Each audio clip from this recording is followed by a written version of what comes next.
Yeah, thank you. Tell me something. How do you people get the Christmas spirit when it's 80 degrees outside? You'll get used to that. I felt the same way my first Christmas here. I'm going to get a card made showing 8 tiny little reindeer with prickly heat. Christmas isn't for 10 days. Maybe we'll have a cold snap. Minneapolis, we used to have a white Christmas. Minneapolis, we used to have a white Easter.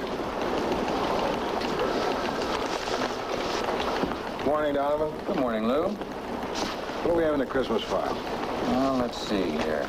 We got the school for Santas. Now, that's always interesting. That's never interesting. Really boring.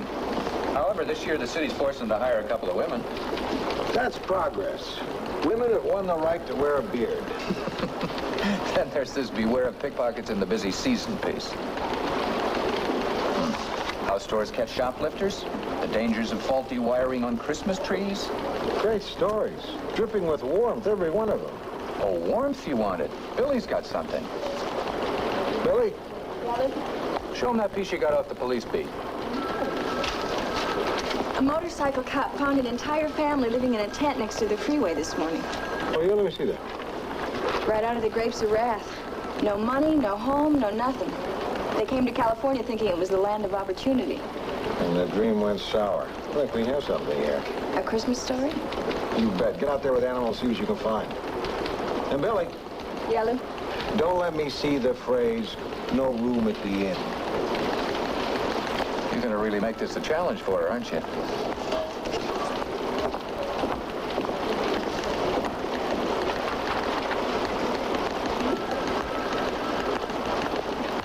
Lou, this is our city editor, Lou Grant. This county assessor, Walter Harper. Look, I've got to get to a meeting, but I'm sure that Lou will get this cleared up. You'd better. Hello, Mr. Harper. What's the trouble? This is the trouble. This whole article. Mr. Harper feels that he's been misquoted on the subject of tax. Misquoted. This is pure fiction. Mm-hmm. Rossi.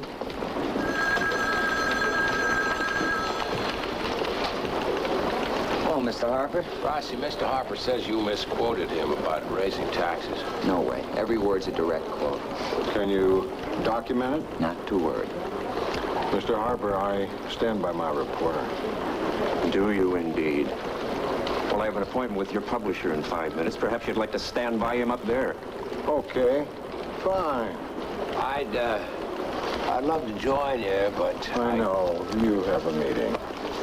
Excuse me.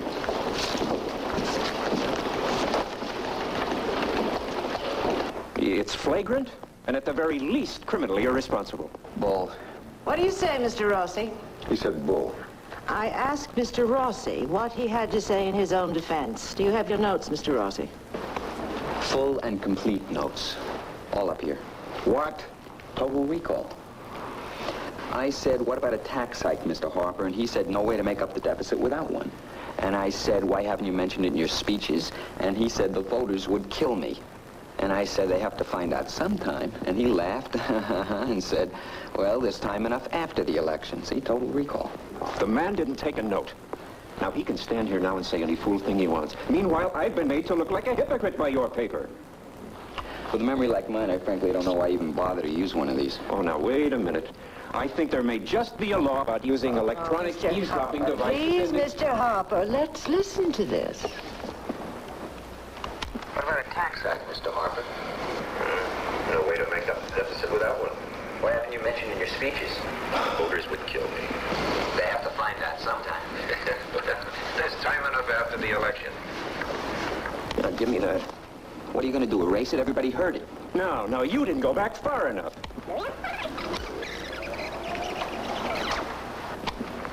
Can I ask you a couple more questions? I've said all I wish to say. Anything else will have to be off the record. What about a tax hike, Mr. Harper? You heard it. It was all off the record. I don't believe in off the record to help a guy shaft the people. Doesn't off the record mean anything at your paper anymore, Mrs. Pynchon? Yes, it does, Mr. Harper. And you have my assurance we will deal with this. I would hope so. Oh, good afternoon.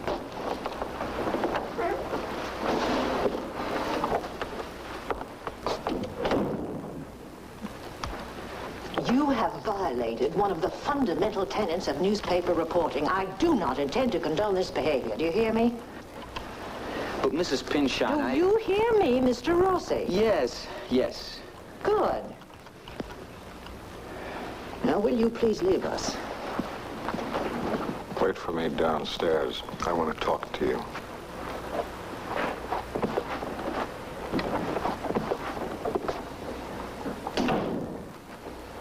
Now, just what do you intend to do to discipline that young man? Leave it to me.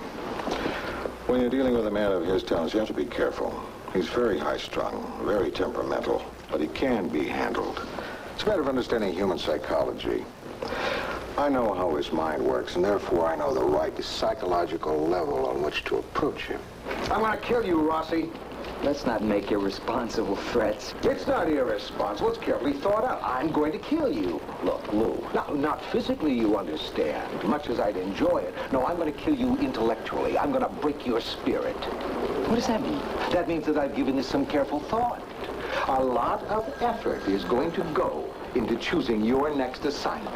Listen, Lou. Now, I know you don't have much respect for old newspaper cliches, but off the record, you're going to wish you'd gone into your father's fertilizer business. Instead, I work in this fertilizer business.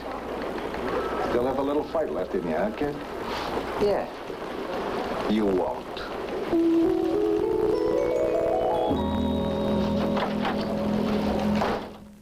Lou Grant will continue in a moment here on A&B. Finally, I was soloist instead of... My husband was one of those people who didn't believe in insurance. He never planned. I can see that. But he always took care of us somehow. It wasn't until he died that I realized how little we had, in the way of money, that is. And you were left to take care of the 5 children yourself? 4 children. Oh, I'd have liked to have more, but I believe in population control. Right. Thank you. And you had to raise them yourself? Oh, I'm not complaining. I'm grateful we're all together. No one's sick. We're lucky. Now, isn't this a pretty place? There were some beer cans and the like scattered around, but we cleaned them up. But they won't let you stay here, will they? I bet they'll leave us alone till after Christmas.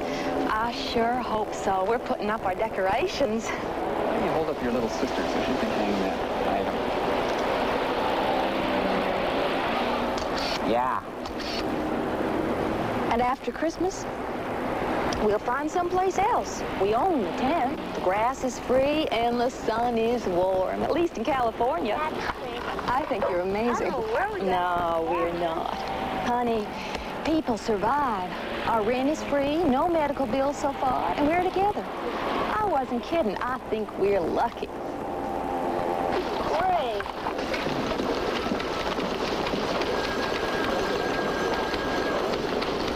Oh, Mr. Rossi, if it's not too much trouble, may I have a word with you? You'll be excited to learn that I've chosen your next assignment. Really gonna go through with this thing, huh? I don't make idle threats, Rossi.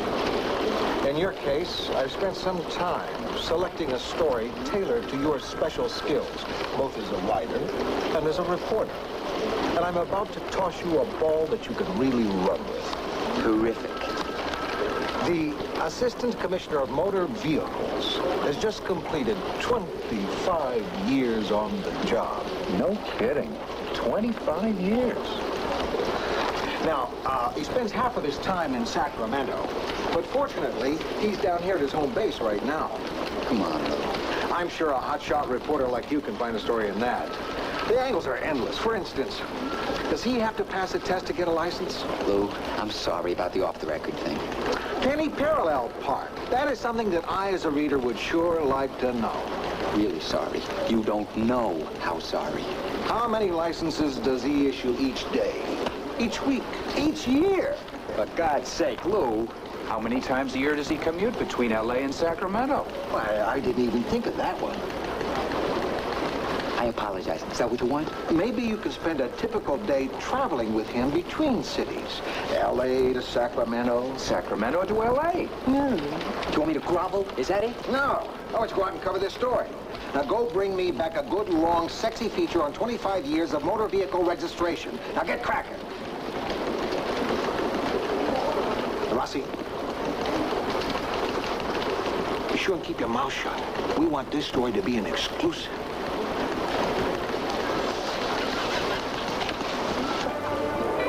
You like it? You had to use the phrase, no room at the end, didn't you? I couldn't resist it. What did you think of it outside of that? Pretty good. And? What do you mean, and? That's as gushy as I get. Billy, I saw your byline in the Trib about the family in the tent and all. It was a wonderful article. Thank you very much. Just beautiful. Thank you. I was terribly moved by it. Mr. Grant was just saying the same thing. I tell you, when I read that... Can I have some more coffee, please? Oh, right away. Billy, I wonder, I'd really like to help that family. I know it's not much, but would you give him this?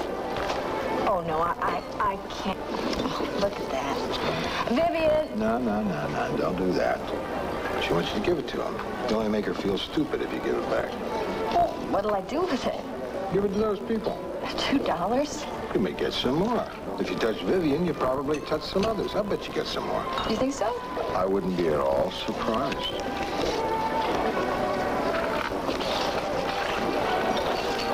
I don't believe it.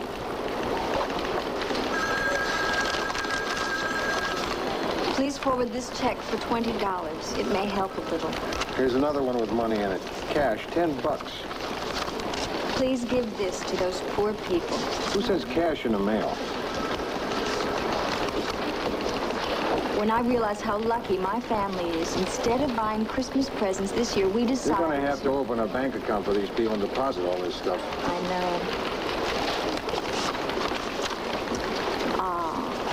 Please tell them not all Americans are selfish and give them this check. The whole city's opening its heart. There isn't one negative letter. Yes, there is. Don't encourage welfare bums and left-wing perverts. I have evidence communists killed Herbert Hoover. Signed T.J. Eckert, Professor of Romance Languages, Glendale College. That one doesn't count. He sends that every week. Oh, look at I appreciate you giving me your time, Commissioner. Oh, that's okay. Go on in, sit down. Make yourself comfortable. You caught me on a slow day, and I only have 5 of those a week. I know some people hate talking to reporters. No, I don't mind at all. I don't for the life of me know what story there is in me, but then I don't know much about newspapers. I do read them, and this sure sounds dull to me. Well, to tell you the truth, I couldn't agree with you more. It's my boss's idea. I'm being punished. Well, now, that's flattering as hell. You know that. I'm sorry. No, listen, don't be sorry. I mean, there is simply no story in Malcolm Finley. But I've got to do it. So what I thought I'd do is I'd go to your home, take some pictures. Of what? Your wife, your kids, your dog, anything to pad. Oh, no. I can't agree to that. Why not? Because my wife, Mrs. Finley here, has a thing about reporters. And she's a very private person. I'm just talking about puff stuff. You know, wife of the commissioner. Does she worry about her driving? Do her friends come to her to try to get their tickets fixed?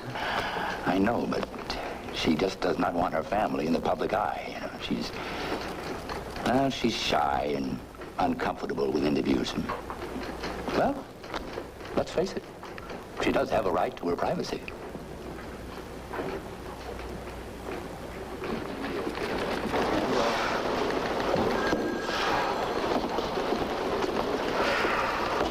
Try doing that in your ear. You can turn yourself on. It's so hot, my shirt is sticking to my body. Oh, well, here's the new weather forecast. It's going to cool off on Christmas Day. Oh, yeah? Oh, yeah. A real cold snap. The mercury will be plummeting all the way down to 80. Then I guess I won't bother to wax the runners on my sled. You remember the winters when you were a kid? Yeah. Actually, they were pretty much like this. My father was a naval officer. I lived in Hawaii till I was 12. I really get nostalgic about Christmas. I go down to the beach, take off my shoes, wiggle my toes in the sand. Fine, Donovan. Swell. Play White Christmas on my ukulele. Okay. All set? I got some dandy stuff for the kids and the tree. Shall we rush it back to the lab to see if we can't make the home edition? Listen, I am really sorry about the dog not being here, you know, but he's at the vet. He's being wormed. Well, I'll just try to work that right into it. Oh, Mal. Oh, can you bear it? We're going to be celebrities. Daddy's home. Daddy. Hi, sweetie. Hello, Pachoy. I thought I asked you not to, Mr. Rossi. Oh, but now, Mr. Rossi couldn't have been nicer. Mr. Findlay, you have a very lovely family. I think you're going to be very pleased with the pictures. Well, I'm sorry, but I can't let you have these films.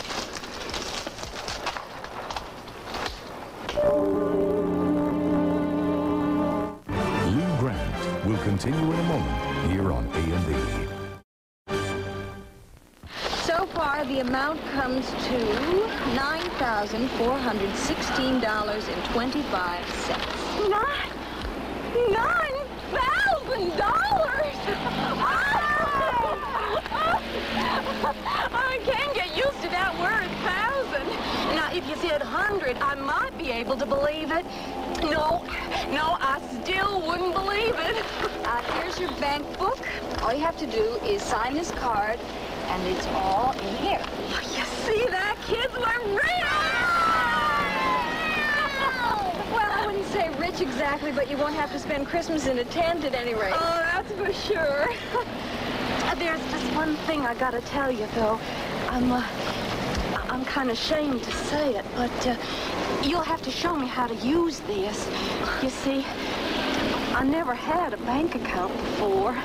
Don't worry, there's nothing to it. Spending money's like swimming. Once you learn, you never forget. Meanwhile, here, we've got a whole bag of these at the office, but I thought I'd show you a selection.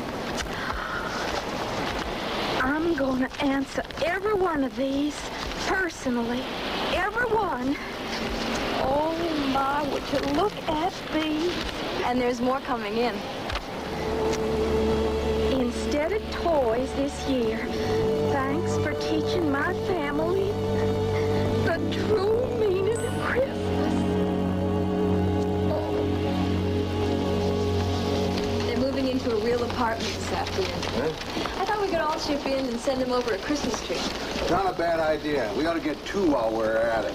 We need one around here. The city room? Or Reed, we should have something.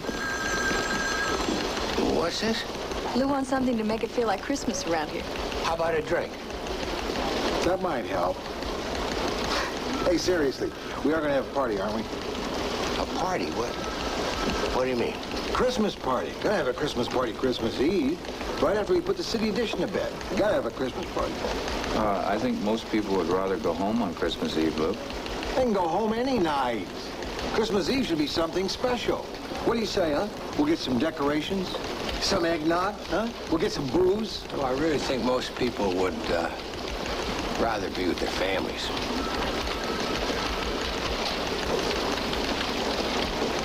Yeah. Okay, sure. You know, if it were any other night. Sure.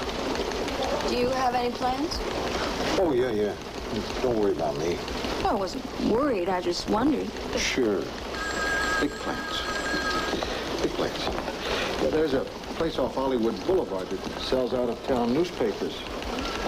Figured I'd pick up one of the Minneapolis papers and read it with my Christmas dinner in the drugstore. Listen, Lou. And afterwards, I'd try to find one of those all-night movie houses. Maybe one that's showing Miracle on 34th Street. I love that movie. What harm could a little party do? So people get home an hour later. So what? Exactly. Christmas comes but once a year. All right, I'll start spreading the word. Well, you sure it's no trouble? What trouble? A little eggnog, a little booze. I'll bring the decorations. Here's some more mail, Billy, about that family. Put it on your desk. No, give it to me, Ivan. Show this to Mrs. Pinchon. She will be so tickled. In the follow-up I'm doing, I described the response. Yeah, but I want her actually to see these letters. I mean, this is tangible proof of what kind of job we've been doing. Charlie, she already knows what kind of job we've been doing. In fact, I have a better idea. Donovan, find the animal, send him up to the tower. What for? to shoot Mrs. Penchant behind a desk piled with mail. Look at him. He looks sort of like an Ivy League Santa Claus. Who'd ever believe that beneath that gentle, kindly exterior was a gentle, kindly man? He really gets into the old Christmas spirit, doesn't he? Have you ever been to his house at Christmas? It's really wonderful. They decorate the bathrooms. Oh, come on. I'm not kidding. I'm not kidding. Right on the back of the John one time, I looked down, there was this tiny little Santa and all his reindeer. That's beautiful. My father was like that. He used to build snow sculptures on our front lawn. Not just snowmen, whole castles. And angels. Ah, that's Christmas. Where'd you grow up anyway? Bismarck, North Dakota. Yeah, that's cold. Cold. You know what we used to do when we were kids? We used to have to put our bus money in our mittens before we left the house. Because it was so cold you couldn't take your mittens off to get the change out of your pocket. Yeah. Don't you wish you were back there right now? What for? It's 10 below zero. I love this warm weather. You must have been a big disappointment to your father.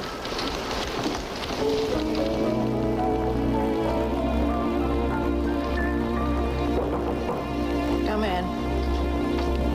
Old Mrs. Penchant's called. When you see this, Mrs. Penchant. And this is only a small sample. We had 3 bags this size yesterday. I expect at least 2 more today. And I figure that if each bag averages... You. Why are you doing this? Because, you see, I visualized Mrs. Penchant a really striking publicity picture. Just a demonstration of, you know... Are you drunk? That's the only acceptable explanation for your behavior. Well, I did have lunch with the advertising department today. Good. Now, what are you going to do with these?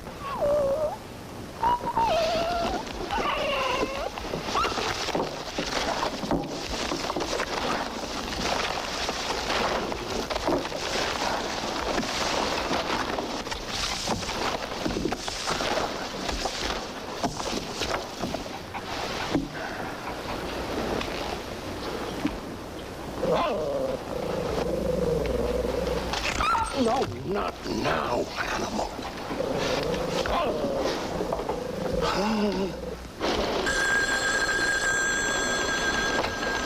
City desk. Oh, hello, Rossi. Where are you? Sacramento. What are you doing up there? Just following the commissioner around. Don't get smart with me, Rossi. Don't try to teach me a lesson when I'm teaching you a lesson. Lou, I'm just doing the best I can with an impossible assignment. Listen, Rossi, if you've learned your lesson, you can come on home. No, I'm going to stick with this one. No, I'm not with the commissioner, exactly. I'm just sort of watching him from afar.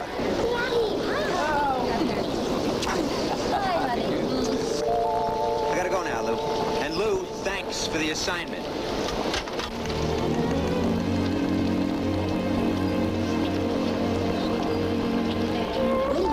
Kids decorated the tree while you were gone. Lou Grant will continue in a moment here on A&B.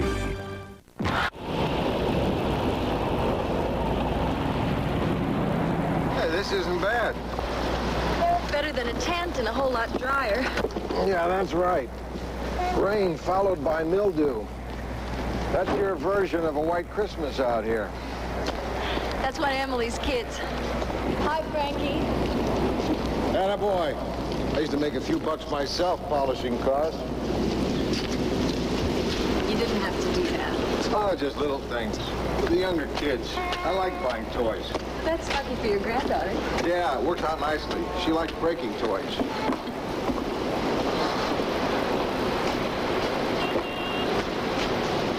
Thank you.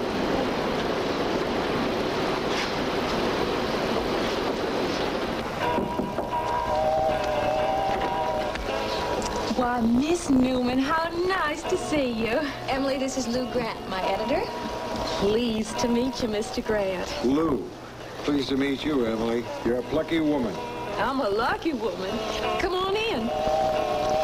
Your newspaper changed our life. I can see that. Why don't you shut that thing off? Ain't bothering you. Mama, when's the man gonna hook this up? want Frankie to take you for a ride. I mean it. Frankie got a new car. You should see it. You mean that car is his? Yeah. Isn't it a pretty color? Oh. Why don't you sit down? Emily, how did you buy a new car and all this with $9,000? I mean, how... Don't tell me, I know. Wouldn't begin to do it. Just barely covered the down payments. Down payments? What happens when it's time to make the rest of the payments? Well, that's not for 60 days. Right now, my children are going to have the Christmas they always dreamed of. This is a Christmas Rockefeller never dreamed of. How could you do this? I don't understand. Oh, we never thought the money would go for this. Were we supposed to check with you before spending it? You didn't tell me. Well, no, but we never had any money, Miss Newman. We always been poor. So was I. I spent a couple of Christmases in the Depression, so don't tell me about poor. I can remember what my mother used to do. I don't At Christmas. care. It's mine. This looks better. It's mine, though. Hey! I'm talking about my mom.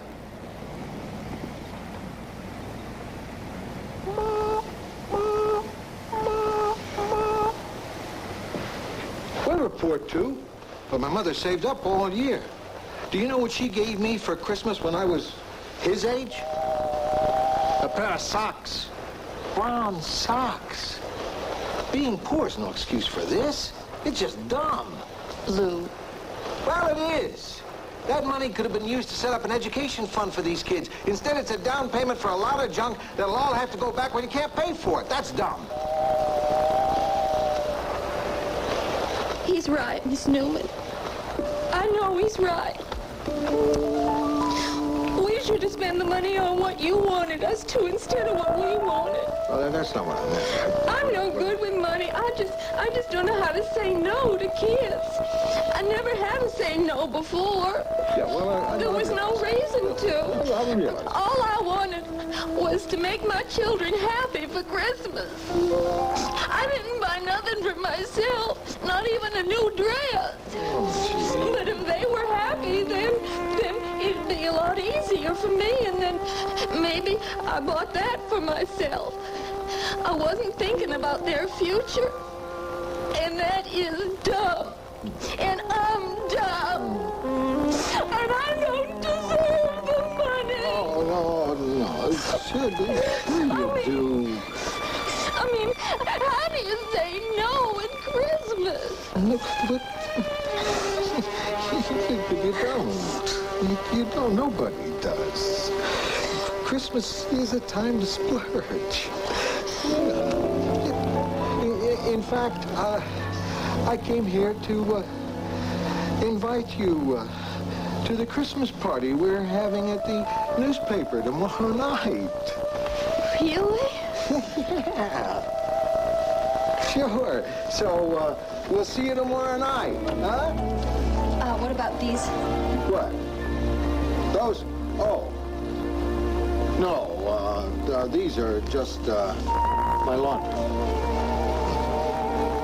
Tomorrow night.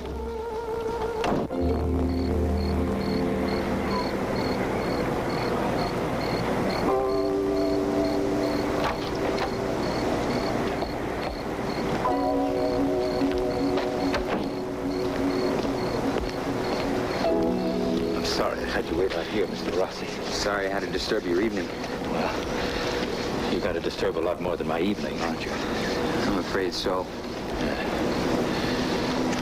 Well, would you like to take a little walk? Sure.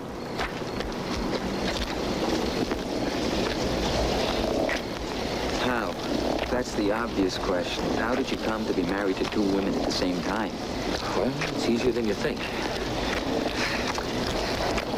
You have to understand, Mr. Rossi, that what's unusual about me is simply that I'm a very ordinary man to whom something extraordinary has happened. How long has this been going on? For 13 years. 13?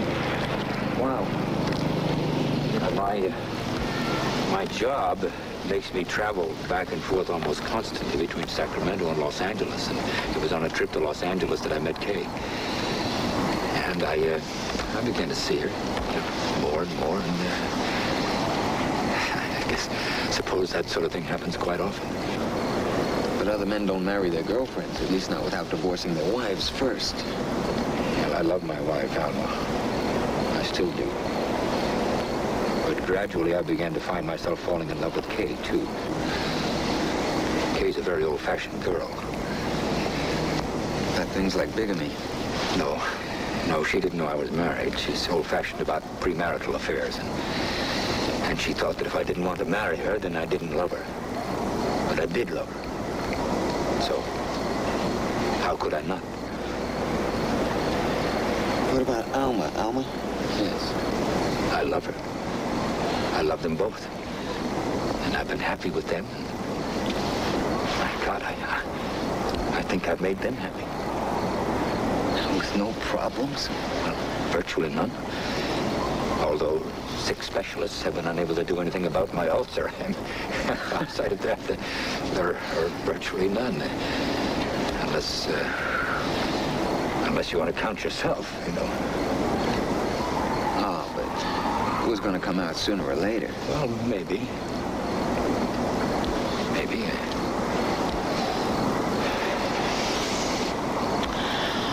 It's going to hurt an awful lot of people.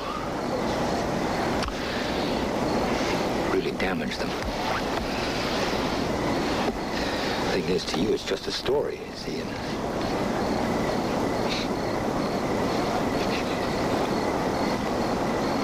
Is there no way? Please.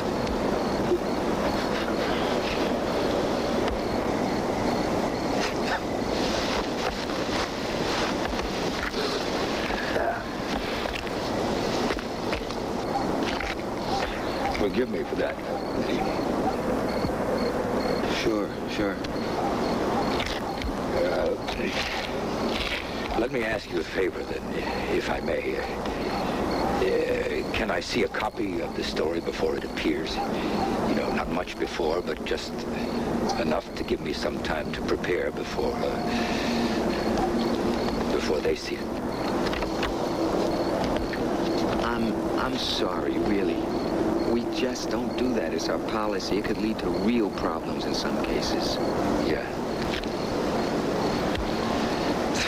Yeah, I guess I can understand that.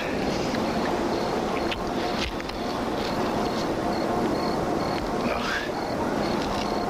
what can I say?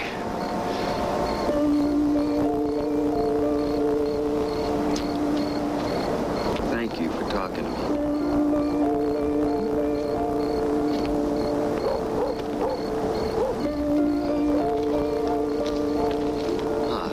Findlay, I'll show you a copy of the story before we print it.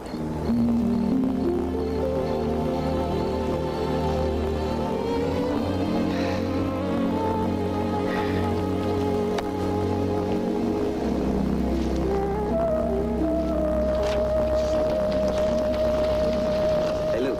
Oh, how was Sacramento? Theater still as good up there as ever? I have got a story, a real story. Fine. Go write your story. I don't have to. The story will write itself.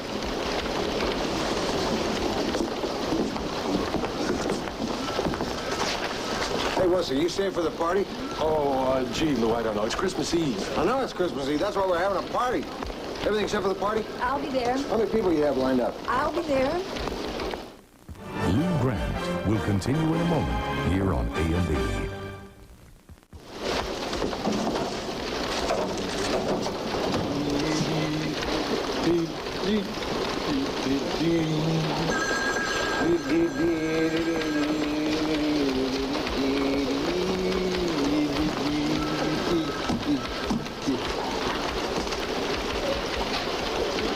Now it's starting to look like Christmas around here. Listen, Lou. You staying for the party? Well, actually, Lou, I wouldn't miss it. All right. It's Christmas Eve. Right. And listen, Lou, Mrs. Pinchon wants to see us right now. Will you? What for? I don't know, but as you say, it is Christmas Eve. Uh-huh. A time at which... It is not unheard of to award small cash rewards to trusted and loyal employees. That's what I always like about Christmas. The traditions. Come in, gentlemen. Oh, glad you could join me. Well, it's Christmas Eve again. Do you ever get the feeling that whoever is in charge of the time machine is turning that handle just a tiny bit faster every year? Seems like yesterday was summer. It was. It was 85 degrees. And now it's Christmas. Oh, yeah. We're having a little office party. Oh? Mm-hmm. The whole staff, everybody chipping in. Have a little booze, maybe sing some Christmas carols. What do you say? Would you like to come? Lord, no. It's Christmas. Yes, Christmas. And time once again to review the triumphs and failures of another year. Frankly, gentlemen, I have no hesitation in stating I think our triumphs have far outnumbered our failures. We made some mistakes, too. And I know that. But I like to think that even our mistakes had flair. We're somehow larger than life. You know, Fiorello LaGuardia once said, when I make a mistake, it's a beaut. I like to think of the Trib's mistakes as being beauts. I like to think that too, Miss Bishop. You know, I was talking to a friend of mine about her newspaper. Oh, Catherine Graham? Well, Mrs. Graham is just one of my many friends. There are several of us who own newspapers, Mr. Grant. We have a kind of club. Some women our age may raise money for the Philharmonic or the ballet. But the simple pleasure in the twilight of our lives is to control the press in major cities and wield ruthless power. Of course, I'm only joking. No one would call me a tyrant. That's right. Now, this friend of mine runs a newspaper in Nebraska. It's a good paper. Not as good as ours. Of course, she wouldn't agree with that. We like to compare notes from time to time. Enlightening and helpful, Mr. Hume. Now, my friend told me her paper ran a story a month or so ago. Seems there was an indigent family, mother and 4 children, living in a tent on the outskirts of Omaha without a penny to their name. Until my friend's paper ran a story and managed to raise $5,000 for the poor unfortunates. You don't think it's the same family? Not only do I think so, so does Mr. Grant.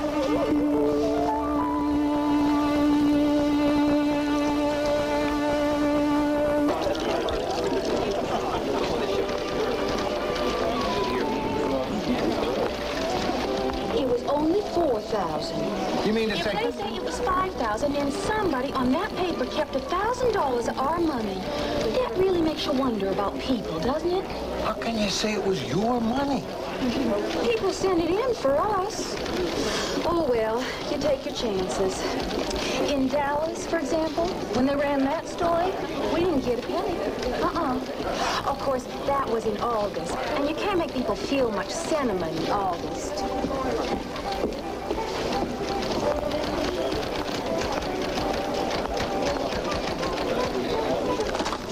Don't worry, I'm not going to read it. I just brought you a drink. You brought me a drink. What's the occasion? Rossi, the occasion is called Christmas Eve in this part of the world. Have a drink. No, thanks. Oh, come on. If I can treat you like a human being one day of the year, you can reciprocate. I'm working. Yes, I see that. We all see that, Rossi, and we're impressed as hell. That's not the point. Yes, it is. Rossi, the total pro, has no time for sentiment. Granted, it would only take 5 minutes to come over, have a drink, and say Merry Christmas, but that would damage the image. You're as hard as nails, and tomorrow's just another day, right? Wrong. Okay, So back to your story. Don't keep the world waiting. If you'll pardon the expression, Merry Christmas.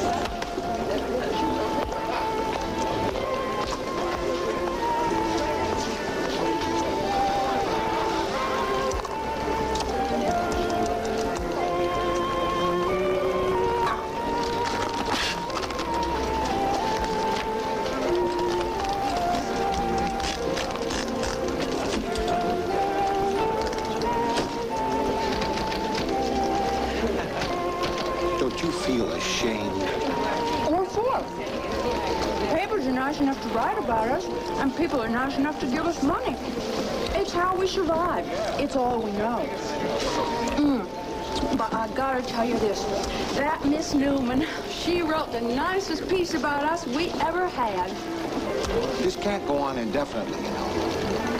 Mr. Graham, how many papers would you say there are in this country? About 1,600. God bless the American press.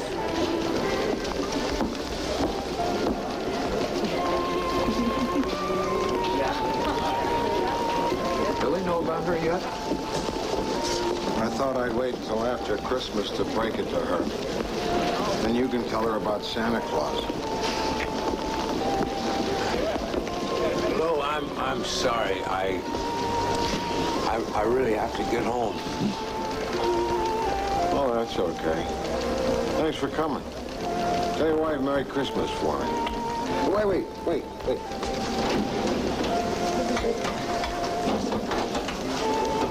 Give these toys to your kids. But my kids are grown up. Good, then they won't break them.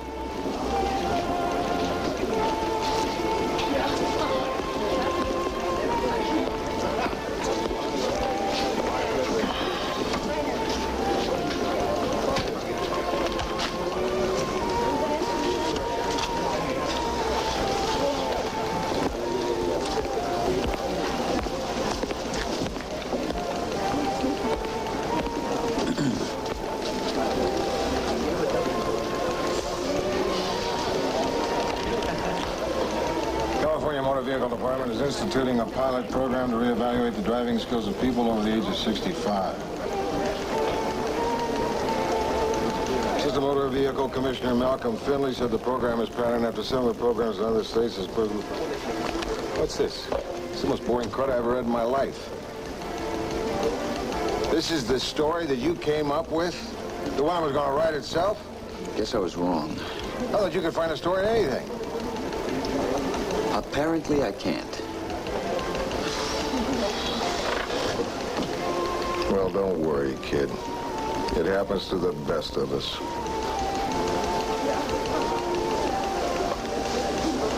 Buy you a drink? Why not?